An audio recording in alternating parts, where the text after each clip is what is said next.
I'm with Don Rowe, who's a Senior Advisor for Curriculum and Resources at the Citizenship Foundation. Don, what are you going to tell us about?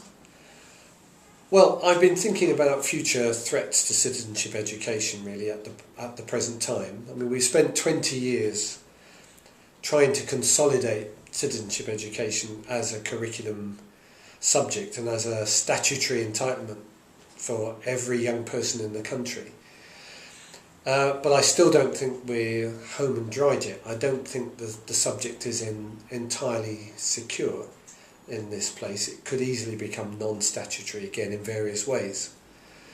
Though I don't think schools will abandon it wholesale if it becomes non-statutory, because many schools recognise the importance of it for their students.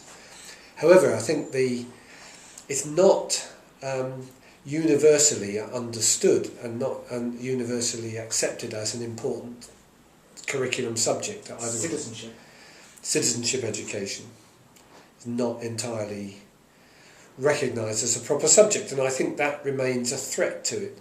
In some schools, for example, you'll find that it's still taught by people who don't want to teach it, form tutors, for example, who have to teach it in a way that they have to teach PSHE, personal, social and health education, economic education, which means that it's not taught well, it's taught reluctantly, so the teachers themselves don't fully understand what it's really about, and neither do the students recognise it as a quality subject.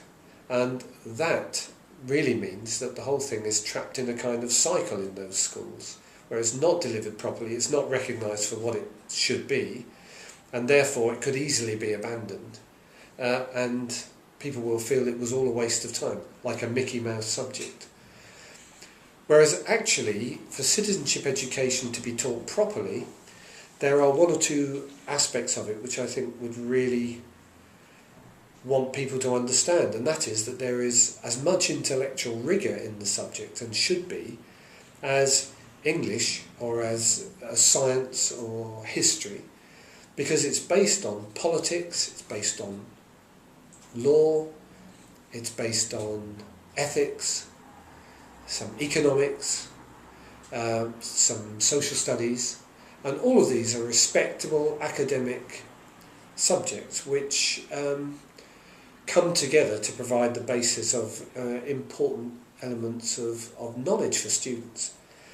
The other thing about the subject really is that it's an entitlement. It's to me denying to young people what they should have. They're entitled to know what kind of society they're growing up in. They're entitled to know what their rights are. They're entitled to know what duties are placed on them as citizens.